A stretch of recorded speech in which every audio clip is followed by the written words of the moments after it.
हमारे चैनल को सब्सक्राइब करें और बेल आइकन दबाएं। हाय, मैं हूं आदित्य श्रीवास्तव और आप मुझे अभिजीत के नाम से जानते हैं। For more episodes of CID, subscribe to live crime and hit the bell icon. अबे आनंद, आनंद। हाँ? अरे क्या हुआ यार, क्यों यूं मुंह लटका के बैठा हुआ है? कुछ नहीं। अरे तो चलना, चल नाचेंगे। अरे नहीं यार, तू एंजॉय करना भाई। लेकिन क्या हुआ यार? बस यार।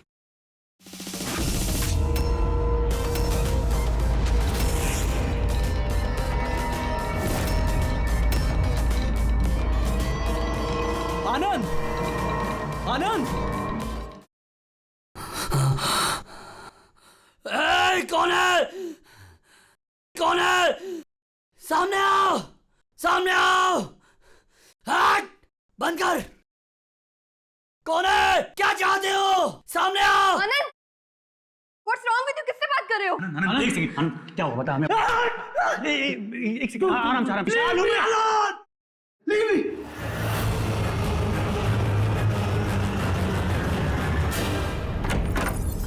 आनंद, आनंद।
सर, क्राइम सीन पे ही हम लोग।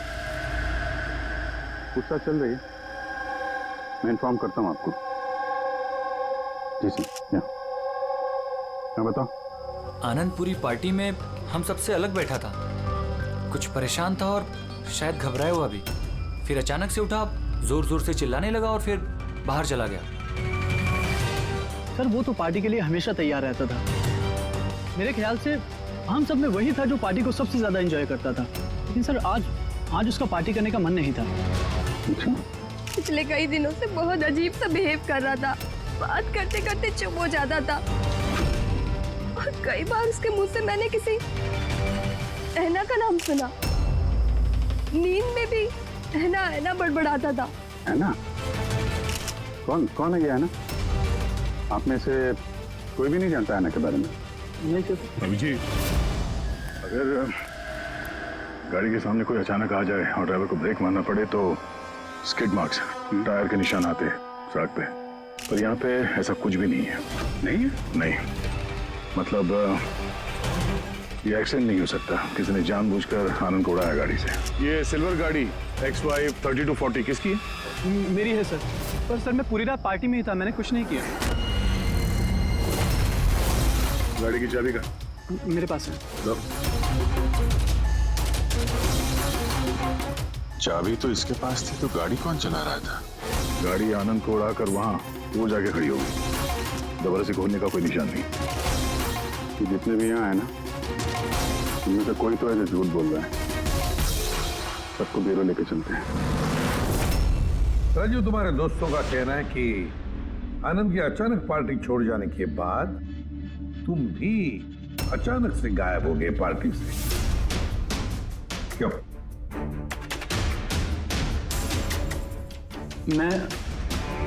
हाँ सर, याद आया। मैं वॉशरूम गया था। एक्चुअली कल कुछ ज्यादा ही पी ली थी तो। अचानक उसी वक्त तुम्हें बाथरूम जाने की जरूरत पड़ी है? कमाल है। मेरा यकीन कीजिए सर, मैं भला क्यों मारूंगा आनंद को, और वो भी अपनी ही गाड़ी से। तो फिर तुम्हारी गाड़ी की चाबी कातिल के हाथ कैसे लगी है? पता नहीं सर। राजीव के कार के स्टीयरिंग व्हील पे तुम्हारी उंगलियों के निशान मिले हैं। अगर तुम गाड़ी नहीं चला रहे थे तो तुम्हारी उंगलियों के निशान स्टीयरिंग व्हील पे कैसे? राजीव ने अपनी कार ठीक से पार्क नहीं की थी, तो मैंने ही उसकी कार को थोड़ा आगे सरका के जगह बनाई थी, क्योंकि सर वो उसने काफी पी रखी थी। तो तुमने अपना काम करने के बाद गाड़ी की चाबी तुरंत उसे वापस दे दी? हाँ सर, उसके बाद मैंने चाबी राजीव को दे दी थी। आनंद से जलते थे तुम, क्योंकि रिया तुम्हारी गर्लफ्रेंड थी जिसे आनंद ने छीन लिया था, इसलिए धमकी दिया था तुमने उसे कि पछताओगे, बहुत भारी पड़ेगा। क्यों? सर वो तो यूं ही मैंने गुस्से में बोल दिया था। सर ये बात बिल्कुल सच है कि मैं आनंद को पसंद नहीं करता था, लेकिन इसका मतलब ये नहीं कि मैं उसका मर्डर कर दूंगा। उस दिन पार्टी के दिन भी झगड़ा हुआ था ना तुम्हारा? झगड़ा नहीं था, वो कपल्स के बीच कहासुनी होती रहती है, और मुझे लग रहा था कि आनंद मुझसे कुछ छिपा रहा है। और ये ऐना के बारे में भी मैं जानना चाहती थी कि कहीं उसका ऐना के साथ अफेयर तो नहीं चल रहा। ऐसा क्यों लगा था?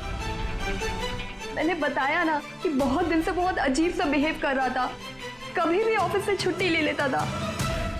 और हाँ, कुछ दिन पहले एक बैग में बहुत सारा कैश लेकर कहीं जा रहा था।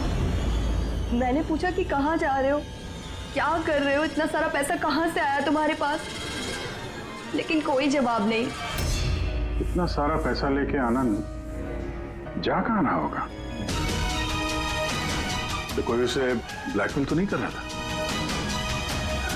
तो जिस दिन आनंद कैश से भरा बैग लेकर बाहर निकला था, उस दिन उसकी फोन की लोकेशंस का रिकॉर्ड है हमारे पास। है ना? है कौन ये? है ना? है कौन ये? तो ये भी पता लगाना पड़ेगा कि आनंद उस रात गया कहाँ था। इस आनंद की पूरी कुंडली निकालो। सर, उस दिन आनंद यहीं आया था। ये जगह कुछ जानी पहचानी सी लग रही है।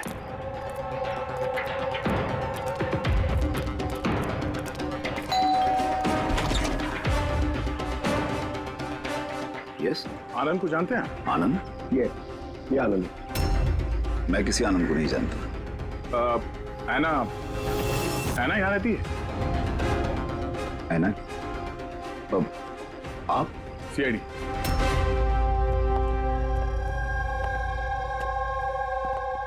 My wife Jennifer, my son Jacob. Sir, आप ऐना के बारे में क्यों पूछ रहे हैं?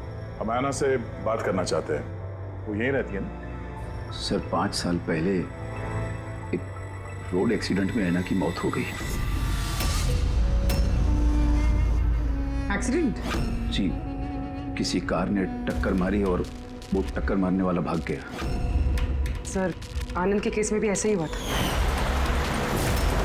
कहीं दोनों एक्सीडेंट्स का कोई कनेक्शन तो नहीं? क्या आनंद से कभी मिले नहीं आप? कुछ समय पहले वो आपसे मिलने के लिए यहाँ पे घर पे आया था? नहीं सर, ऐना के जाने के बाद यहाँ कोई नहीं आता। झूठ, वो मरी नहीं है, जिंदा है। मेरी ऐना जिंदा है। रिलैक्स जेनी, रिलैक्स, चुप हो जाओ। सर, ऐना के जाने के बाद मेरी बीवी सदमे में है, इसलिए आप इसकी बात पर ध्यान मत दीजिए। नहीं, मैं सच कह रही हूँ, मेरी ऐना मरी नहीं है, वो कहीं नहीं गई है। वो मुझसे मिलने आती है, अपनी माँ से बहुत प्यार करती है वो। सर, मैंने आपसे कहा ना कि मेरी बीवी सदमे में है, आप इसकी बात पर ध्यान मत दीजिए। ये कुछ भी बोलती रहती है। अच्छा, अगर मेरी बातें बकवास लगती है तो ये देखो, आप भी देखिए, ये मेरी ऐना है। ऐना है ये मेरी, कुछ दिनों पहले ही मुझसे मिलने आई थी।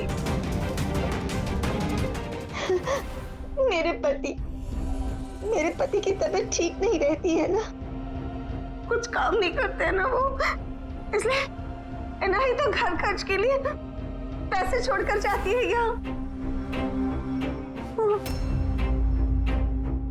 सर, ये आनंद आया था यहाँ पे कैश लेकर, कहीं ये उसकी बात तो नहीं कर रही है? पैसे किसी बैग में लाए थे उसने? नो सर, 2 बॉक्सेस में। दिखाइए। जी।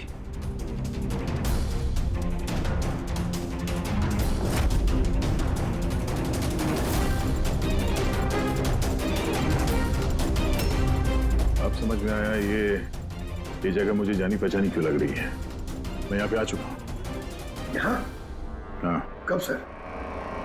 करीब 5 साल पहले एक किडनैपिंग के केस के सिलसिले में पूछताछ करने आया था। विवेक, जिसे किसी ने किडनैप कर लिया, वो आपका स्टूडेंट था। उसके बारे में कुछ सवाल करना है। बहुत अच्छा लड़का था, बस वो ठीक हो और जल्दी घर आ जाए। कब से जानती हैं आप विवेक को? अभी कुछ महीने पहले मेरे पास ट्यूशन्स लेने आया था। और आखिरी बार कब देखा उसे? उसमें कोई चेंज नजर आया उसमें? मतलब कोई ऐसी बात जो आपको अजीब लगी हो? अभी कुछ दिन पहले मैं उसके घर गई थी, तभी तो सब ठीक था। फिर अचानक ये किडनैपिंग की न्यूज़। अगर उसे कुछ हो गया तो सर प्लीज आप उसे ढूंढिए प्लीज। है ना, प्लीज संभालो अपने आप को। डोंट वरी, विवेक सही सलामत वापस आ जाएगा। विवेक की फैमिली ने किडनैपर्स को फिरौती की रकम दे दी और उसके बाद वो घर भी वापस आ गया था। लेकिन किडनैप किसने किया था उसे ये आज तक पता नहीं चला। इतना तो मुझे भी याद आ रहा है कि उस किडनैपिंग के दौरान ही ऐना का एक्सीडेंट हुआ था। पर मेरी समझ में एक बात नहीं आ रही है कि ऐना उतनी रात को उस सुनसान रोड पर गई क्यों थी? उसे तो उस वक्त घर पर होना चाहिए था डिनर के लिए।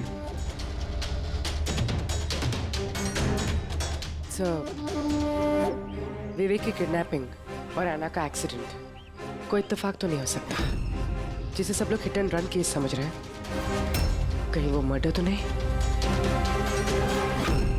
5 साल पुराने हिट एंड रन केस को फिर से देखने की जरूरत है। इस केस से जितने भी जुड़े हुए लोग हैं उन सबसे मिलना पड़ेगा, और वो पुलिस टीम जो इस केस पर थी उनसे भी।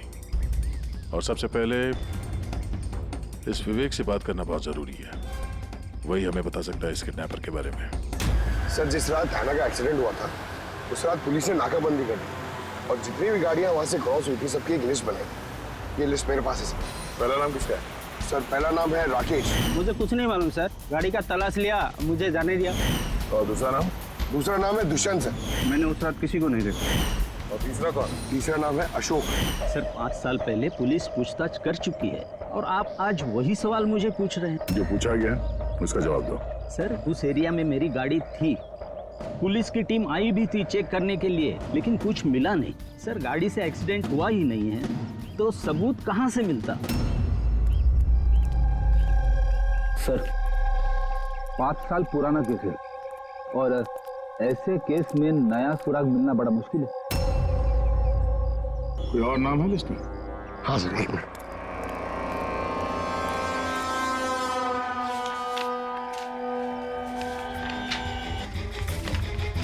ये सर, ये Paresh, plot number 21 Shastri Nagar Mulund. Plot number 21 Shastri. ये तो वही एड्रेस है जहां 5 साल पहले आनंद और उसका परिवार रहता था। तो कहीं ये परेश आनंद के पिताजी तो नहीं? मतलब आनंद के पापा की गाड़ी वहां पर थी जहां पे ऐना का एक्सीडेंट हुआ। अब देखना ये पड़ेगा कि गाड़ी कौन चला रहा था, आनंद या उसके पिताजी परेश। 5 साल पहले ऐना रोड एक्सीडेंट में मर जाती और 5 साल के बाद अब आनंद मर जाता है सर रोड एक्सीडेंट में। इन दोनों मर्डर्स में सर कोई ना कोई कनेक्शन जरूर होगा। बना वो बहुत मुश्किल घड़ी थी हम सबके लिए। आज भी याद करता हूँ तो कांप जाता हूँ। मेरे बेटे को नई जिंदगी मिली है, वो घर लौटाया है, ये बहुत है। क्या जरूरत है फिर से उन बातों को दोहराने की? जरूरत नहीं होती तो हम लोग यहाँ आते नहीं। हम लोग विवेक को ज्यादा परेशान नहीं करेंगे, बस कुछ एक सवाल हैं जो हम इनसे पूछना चाहते हैं। देखिए, विवेक पर उस घटना का असर अभी भी है, इसलिए हमने उसके लिए एक काउंसलर रखी है। जी, मैं सोनिया सर, विवेक की काउंसलर हूँ, उसकी मदद कर रही हूँ इस भयानक हादसे की यादों से निकलने में। पोस्ट ट्रॉमेटिक स्ट्रेस डिसऑर्डर के पेशेंट्स कैसा महसूस करते हैं आप लोग तो जानते ही हैं। सर, जब विवेक किडनैपर्स के पास बंदी था तो उसे बहुत सी नशीली चीज़ें दी गई ताकि वो होश में ना रह सके, किसी को याद ना रख सके। इन नशीली चीज़ों से विवेक के दिमाग पर बहुत बुरा असर हुआ है सर, इसलिए अपनी ज़िंदगी की उस दौर की बहुत सी बातें उसे याद नहीं है। तो क्या विवेक को किडनैपर्स के बारे में कुछ भी याद नहीं? जी नहीं। विवेक, आप जरा ये फोटो देखिए। कुछ याद आता है आपको? ये आपको ट्यूशन देती थी, पढ़ाती थी आपकी टीचर।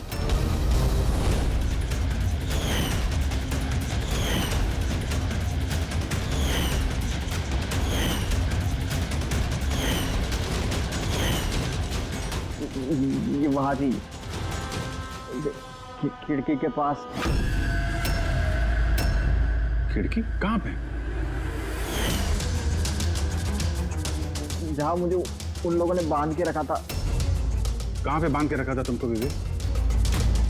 वो कौन सी जगह थी वो? विवेक कहाँ पे रखा था? कुछ याद करो। विवेक, हाँ कहाँ पे? रिलैक्स विवेक, ज्यादा अपने दिमाग पर जोर मत डालो। वो please, this is not good for him. Okay, relax Vivek, relax. ये विवेक को जहाँ पे कैद करके रखा था वहां पे ऐना की मौजूदगी और ऐना की मौत एक्सीडेंट नहीं है। किडनैपिंग से कुछ ना कुछ लेना देना है इसका।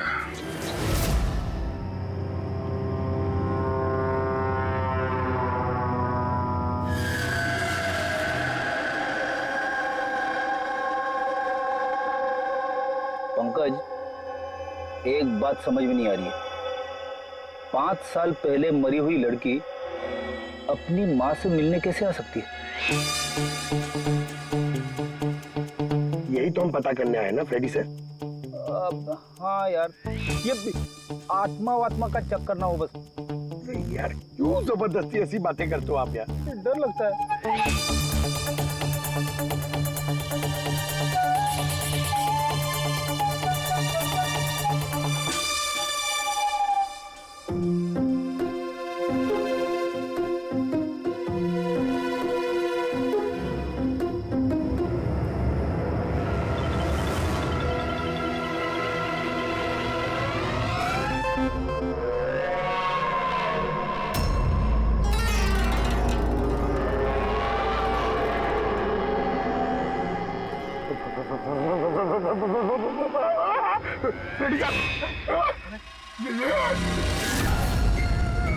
ऐना की आत्मा।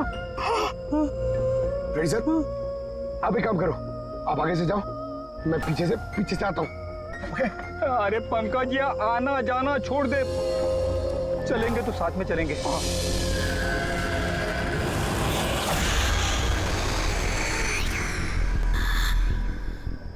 लड़की से डर रहे हो? सर क्या बात कर रहे हो आप? अरे चुप रही, वो लड़की की आत्मा है, समझे?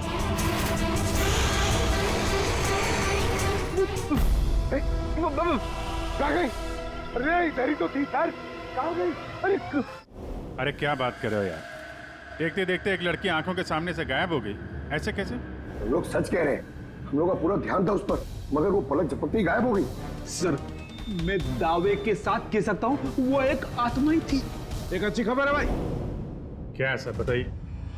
ये जो 2 डब्बे हैं, इन डब्बों में ऐना की फैमिली को रुपए भिजवाए गए थे भाई। इनमें से ये एक डब्बा तो आनंद का है, लेकिन ये दूसरा डब्बा ये आनंद का नहीं। क्या? ये आनंद का नहीं है?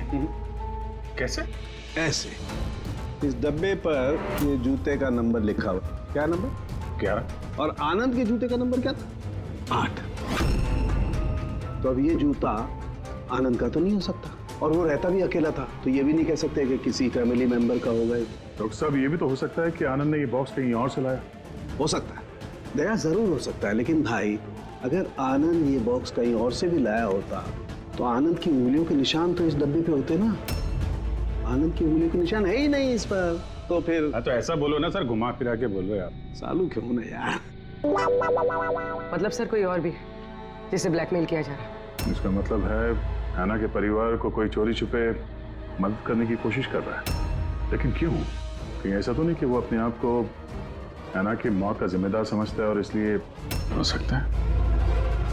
अच्छा डॉक्टर साहब, ये जो बॉक्स मिला है 11 नंबर वाला, इसमें से कुछ और मिला? आपको कुछ बता सकते हैं? हाँ, ये कंपनी का एक कागज था जो चिपका हुआ था, सब कुछ तो फाड़ दिया है, लेकिन इस पर ये 2 अक्षर लिखे हुए SH। इस बॉक्स पे ये बार कोड तो है, कम से कम ये तो पता चल जाएगा कि बॉक्स आया कहाँ से था। सर पिछले 1-2 महीने में तो हमने सैकड़ों जोड़ी जूते बेचे, फिर कैसे याद रहेगा कि कौन से डब्बे में किस ग्राहक को जूते बेचे थे? तुम्हारी बात सही है, लेकिन ऑनलाइन बिजनेस है ना तुम्हारा, तो किसी ई-कॉमर्स वेबसाइट के जरिए बेचते होगे। जी सर। तो हमें शू बॉक्स पे एक छोटा सा लेबल मिला है, तो तुम अपना रिकॉर्ड दिखाओ जरा, हम चेक कर लेंगे। Sure sir.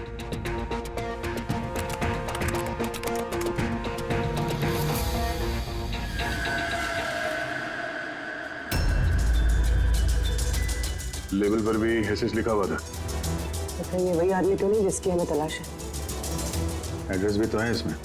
चलो शेखर कुमार का इतिहास निकालते हैं।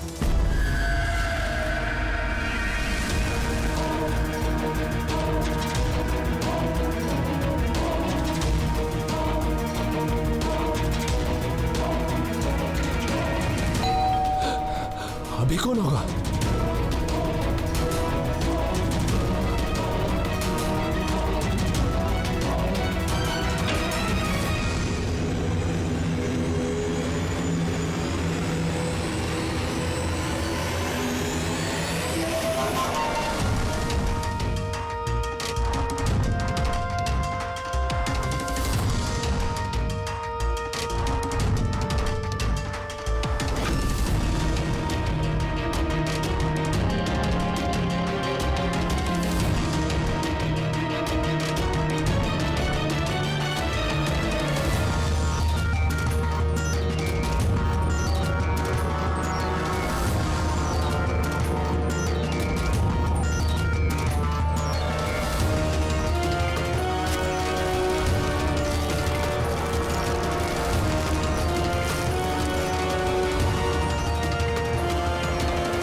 लव एना?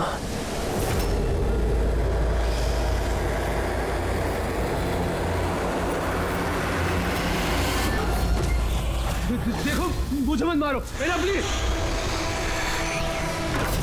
खोलो, कोई दरवाजा खोलो। अरे कोई है, प्लीज। शेखर, मेरे पास आओ।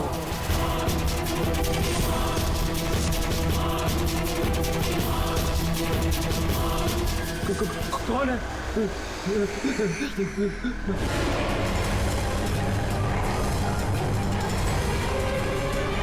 कौन हो तुम?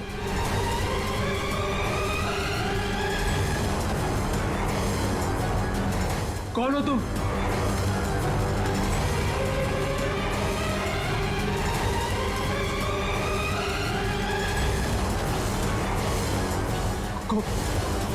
कौन हो तुम?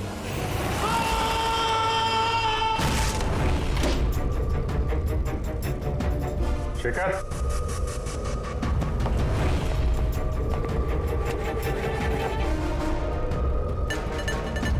गुनाह कबूल करो, कन्फेस।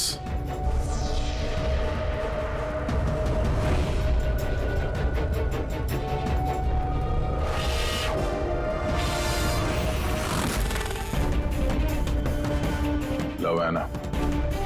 ये शेखर कहाँ है?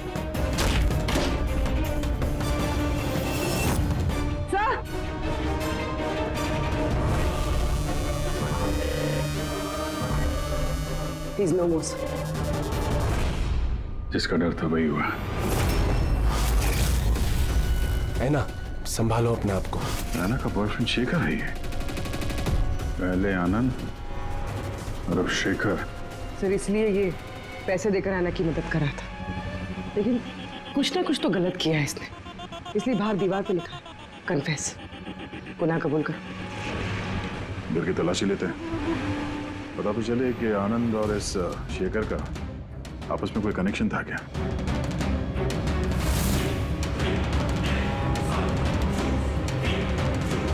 ये देखा, ये आनंद और शेखर की फोटो दोनों एक साथ। सर सर ये देखिए, शेखर ने 5 साल पहले एक लग्जरी कार खरीदी थी, उसके पेपर्स, और एक बहुत ही महंगा घर किराए पे लिया था। सर ये देखिए, 5 साल पहले किडनैपिंग हुआ था। अब 5 साल पहले ही शेखर ने ये सब खरीदा। उस वक्त तो ये काफी गरीब था, पैसे वैसे थे नहीं इसके पास। कहीं इस किडनैपिंग में ये शेखर भी मिला हुआ तो नहीं है? हो सकता है आनंद और शेखर दोनों दोस्त थे और दोनों ने मिल के शायद विवेक की किडनैपिंग की और इसीलिए दोनों की जान चली गई। 5 साल बाद कौन बदला ले रहा है इन लोगों से?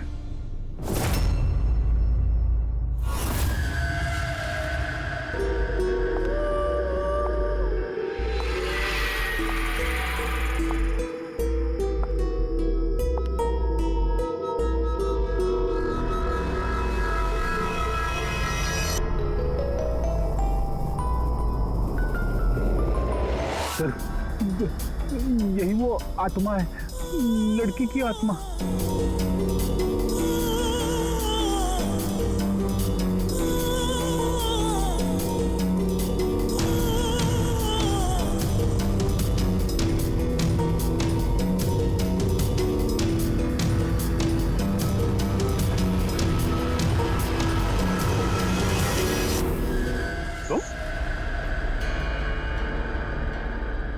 जी हाँ, आपका बेटा जेकब अपनी बहन के कपड़े पहन के घूमता है। सर मैंने बताया था ना आपको कि ऐना की मौत का जैकब को बहुत बड़ा सदमा लगा है। जैकब और ऐना जुड़वा भाई बहन थे। ऐना हम सबका बहुत ख्याल रखती थी, लेकिन ऐना के जाने के बाद जेनिफर हमेशा जैकब से कहती रहती, ऐना होती तो ये होता, ऐना होती तो वो होता, ऐना इस ड्रेस में ऐसी लगती, ऐना उस ड्रेस में वैसी लगती। बस सर, धीरे धीरे ये सारी बातें जैकब के दिमाग में ऐसा असर करने लगी कि वो अपनी बहन की पहचान को ही अपनी पहचान बना बैठा। लेकिन सर मेरा बेटा दिमागी तौर पर जरूर कमजोर है, पर वो किसी की जान नहीं ले पाएगा। अपनी मरी हुई बहन का बदला लेने के लिए भी नहीं। अरे सर इसकी तरफ देखिए तो सही आप। शेखर के साथ करीबी रिश्ता था ऐना का। शेखर कैसा इंसान था, कुछ बता सकते उसके बारे में? सर वो दोनों एक दूसरे को बहुत पसंद करते थे, लेकिन एक्सीडेंट से कुछ दिन पहले ऐना शेखर से नाराज रहने लगी थी, उससे अलग होना चाहती थी। शेखर से नाराजगी का क्या कारण हो सकता है? हो ना हो विवेक के बारे में सारी जानकारी शेखर ने ऐना से हासिल की होगी। उसके बाद उसने विवेक को किडनैप करने का प्लान बनाया, उसने किडनैप किया। किसी तरह से ऐना को पता चल गया होगा और उस रात वो शेखर का पीछा करते करते उस जगह पे पहुंच गई जहां पे शेखर ने विवेक को किडनैप करके रखा था। और किसी कारण उसे वो वहां से भागना पड़ा और वहां सुनसान सड़क पे किसी ने एक कार से ऐना को कुचल दिया। मतलब वो जगह जहां पे विवेक को बांध के रखा गया था वो ऐना के एक्सीडेंट स्पॉट के आसपास ही है। वो जगह ढूंढते हैं जहां पे विवेक को बांध के रखा था। सर जहां पे ऐना का एक्सीडेंट हुआ उसके आसपास सिर्फ यही एक बंद पड़ा हुआ घर है। ये घर बंद पड़ा हुआ है और आसपास सिर्फ जंगल। ठीक है अंदर देखते हैं, आइए आप लोग।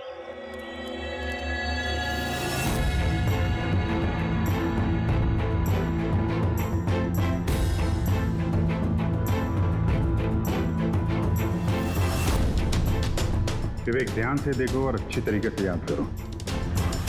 क्या ये वही जगह है जहां पे तुमको लाया गया था? है?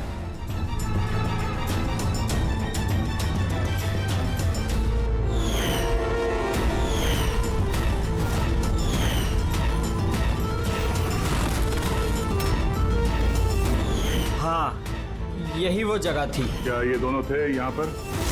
इन दोनों में से किसी ने तुम्हें किडनैप किया था? नहीं सर, उन लोगों ने ऐसे मास्क पहन के रखे थे, सिर्फ उनकी आंखें देख रही थी। और तीसरा आदमी जो था, तो तीसरा कौन था? उसको देखा तुमने? नहीं, वो वहां दरवाजे के पास खड़ा था, बात कर रहे थे किसी बारे में। क्या बात कर रहे थे, कुछ सुना तुमने? हाँ विवेक सोचो, शायद कुछ याद आ जाए।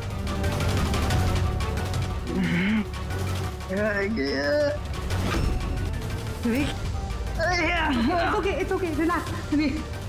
Sir, please. कोई बात नहीं, रिलैक्स रिलैक्स रिलैक्स। ओके, आप लोग इसको बाहर ले जाइए, ठीक है? जाओ बेटा। तीसरा आदमी तो मतलब शेखर और आनंद की तरह उस तीसरे आदमी की जान को भी खतरा हो सकता है। इसके पहले कि खूनी उस तक पहुंचे, हमें पता लगाना होगा ये तीसरा आदमी है कौन। सर, शेखर के फोन रिकॉर्ड से पता चला है कि पिछले कुछ दिनों में उसने एक नंबर पे कई कॉल्स की हैं। किसके फोन पे? सर, ट्रेस नहीं हो पाया, बर्नर फोन। सर, शेखर ने फोन से अपने सारे मैसेजेस डिलीट कर दिए, मगर हमने रिट्रीव कर लिया सर। पहला मैसेज है, 5 साल पहले का राज कोई जान गया है, क्या करें। दूसरा मैसेज, बहुत बड़ी प्रॉब्लम में हूँ, मदद चाहिए तुम्हारी। थर्ड मैसेज, तुमसे बात करनी है, कॉल मी प्लीज। चौथा मैसेज है, वो चाहते हैं मैं अपना गुनाह कबूल करूं, अब बर्दाश्त नहीं होता। अगर मैं फंसा तो याद रखना तुम भी नहीं बचोगे। अभी जा रहा हूँ ऐना के घर, उसके माता पिता को सब बता दूंगा। विवेक की किडनैपिंग में ये शेखर शामिल था। अगर ये बात शेखर ने ऐना के परिवार वालों को बता दिया था, तो ऐना के परिवार वालों ने पुलिस को ये बात क्यों नहीं बताई? वही तो, पुलिस और सीआईडी से सच छुपाए हैं। कहीं ऐसा तो नहीं कि ऐना की मौत का बदला लेने वाले उसके घर वाले ही हों? मैं सच कह रही हूँ सर, हमारी शेखर से कोई बात नहीं हुई। वो हमारे घर आया ही नहीं। और सच कहती हूँ सर, अगर वो हमारे घर आया होता ना, तो मैं उसे उसी वक्त कहती कि चलो अभी पुलिस को सब बता देते हैं। मैं हमारी बेटी की कसम खाकर कहती हूँ। सर, हमारा यकीन मानिए, सच कह रहे हैं हम लोग।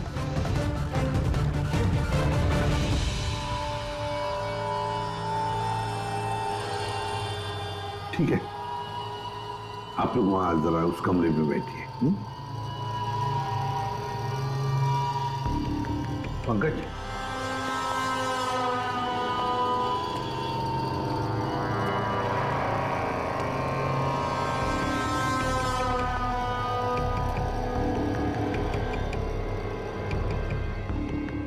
हो सकता है ऐन वक्त पर शेखर ने अपना इरादा बदल लिया, वापस लौट गया।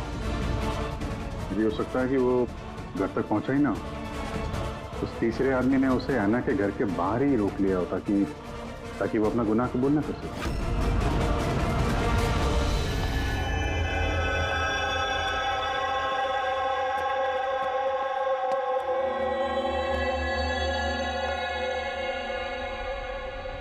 जेकब, तुम्हारी गाड़ी बहुत सुंदर है।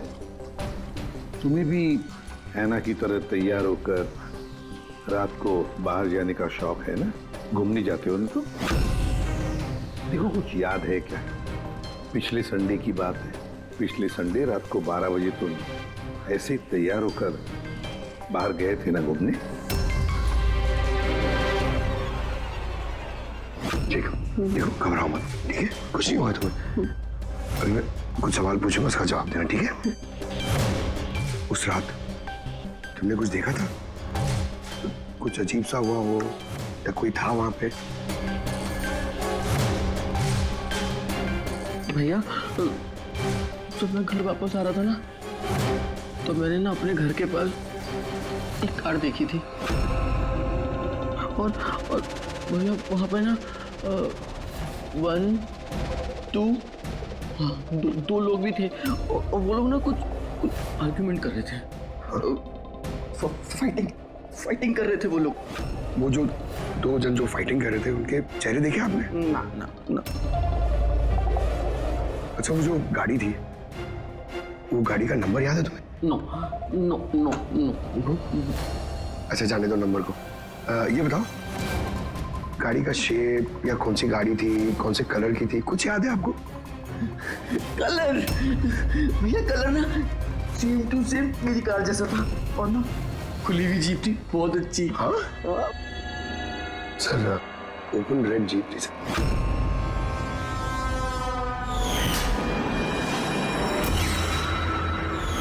आनंद के एक्सीडेंट के समय जो लोग पार्टी में मौजूद थे उनकी गाड़ियों के साथ एक लाल कलर की जीप थी ऐसी।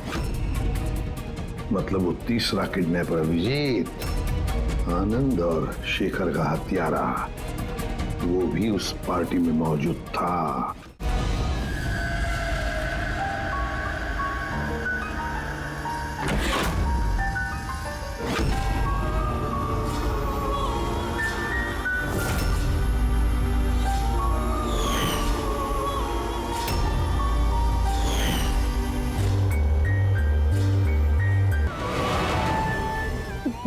मुझे माफ कर दो, मुझे जाने दो यहाँ से।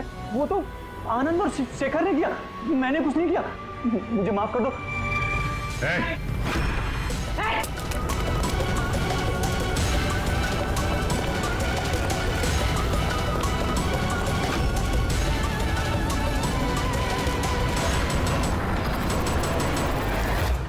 विवेक पर उस घटना का असर अभी भी है, इसलिए हमने उसके लिए एक काउंसलर रखी है। जी, मैं सोनिया सिंह। मैं कुछ फ्रेंड से मिलकर वापस आ रही थी, तभी मैंने देखा कि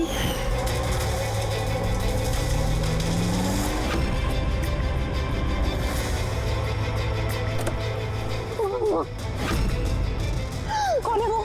कौन है वो? शेखर। हाँ, और आनंद। इस आदमी कौन है?